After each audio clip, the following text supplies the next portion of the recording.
Good morning from the Brooder room at Fincastle Farm. I thought I would take you through some of the daily chores and things that I look at for Cornish Cross on a daily basis. So what I'm getting ready to do is give them some water, but I always put some apple cider vinegar with mother in their water every day until they move to the field. Just like us, it's important to support their gut health. And so I just always add apple cider vinegar to the water. When I came in this morning, they still had water from yesterday. They probably had this much. They could have probably made it till lunchtime or even this evening, but because it's warm in the brooder, you can imagine, I mean, anytime there's warm water standing, it just gets kind of yucky. So I always change it every day.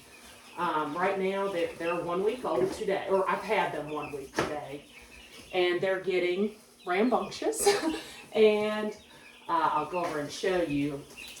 At this point in the process, I take their water and put it up on some blocks here. You can see it helps a little bit with keeping the shavings out of the water, but not really. You need to check it periodically. I have some different waters I can use, but I don't know.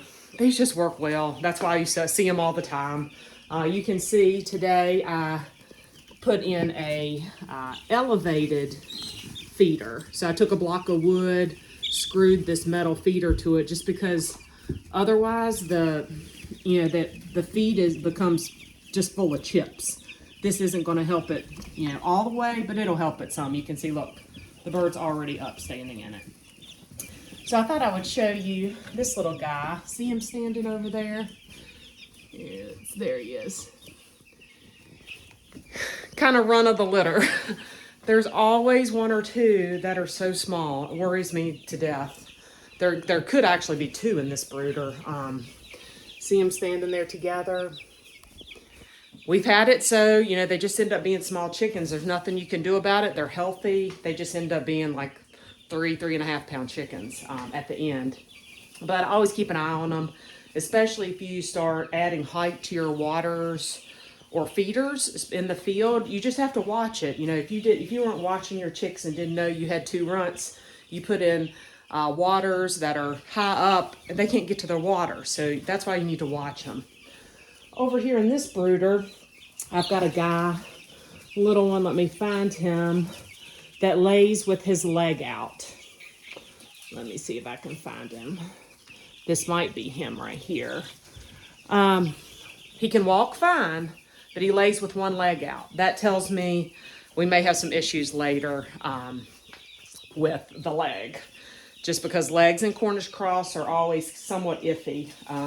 But he's laying with his leg out. That doesn't mean he won't make it. It doesn't mean he won't be strong in the when we take him out to pasture. But I need to watch him, make sure he's got all the support he needs to be healthy. Anyway, so that's what I'm looking at in the brooder each day. By knowing your chickens, you know how to support them. And anyway, you can see this brooder. Look at them. I took their water away to fill it up, and they come over there and start pecking the wood like, "Where's my water, Carmen?"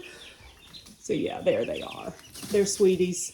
You can see they're growing some of their white feathers on the side. That means it's getting to be time for them to go out. They'll be ready in about a week. And in a couple days, they'll start digging down in the chips. They'll start making holes in it like they're bored. That's when I know it's time. Raise so many of them, that's when it's time. But no, they go out at 2 weeks, unless the weather's bad or something like that. But they should go out next Thursday.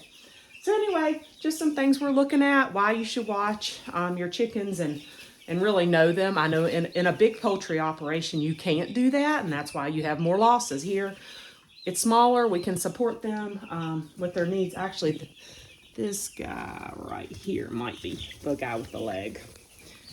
And then look how small this one is.